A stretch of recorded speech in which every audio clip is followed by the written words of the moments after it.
Magandang araw, ako po si Mark Lester Lira. Ito po ang aking daily devotion. Jesus claims all of our possessions. Tinalakay po ni Pastor Russell Ocampo sa 365 daily devotion. Ang Bible verse po ngayong araw ay galing sa Psalm chapter 24 verse 1. Sabi po dito ay, "The earth is the Lord's and everything in it, the world and all who live in it." Sabi po dito, ang Diyos ang may pagmamayari ng lahat ng nasa mundo, miski ang mga namubuhay dito at lahat, pati ang mga bagay.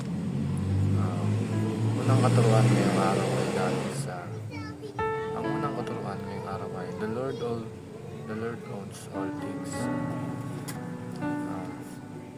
Ang lahat ng bagay na meron tayo ay pagmamayari ng Diyos. Pinagkatiwala lang niya ito sa atin o pinahiram. At gamitin natin ito sa paraan na malulugod o nakakalugod sa Diyos dahil nga pinahiram lang sa atin ito. At lahat ng mga bagay na meron tayo, miski cellphone, damit, electric fan, bahay, kahit ano po, pagmamayari ito ng Diyos. At wala tayong pagmamayari sa mundong ito. Pinahiram lang ito ng Diyos para sa atin.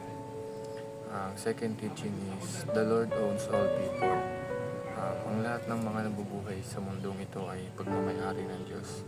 Kahit tayo, kahit mga hayop, insekto, lahat ay pagmamayari ng Panginoon. Tayo mga tagasunod niya, tayong mga tao ay pagmamayari ng Diyos. Kaya dapat talagaan natin ang ating mga sarili, ang ating katawan, dahil parte ito ng pagsamba natin sa Diyos.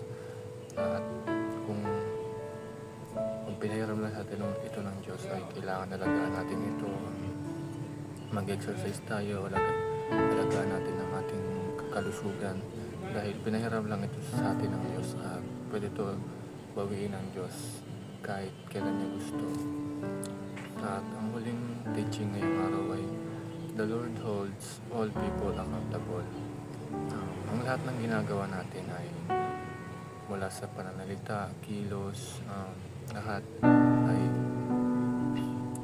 ay may pananagutan sa Diyos. Mabuti man o masama ang ginagawa natin ay may hatol pa rin ang Diyos dito, dahil lahat tayo mga tao ay haharap sa Kanya sa araw ng paghuhukom. Realizations ko sa Bible verse ngayon at sa devotion is lahat ng pamamayari natin is hindi talaga sa atin. Pinahiram lang ito ng Diyos sa atin, miski ang buhay natin dito sa atin, dahil ito ay sa Diyos. Kaya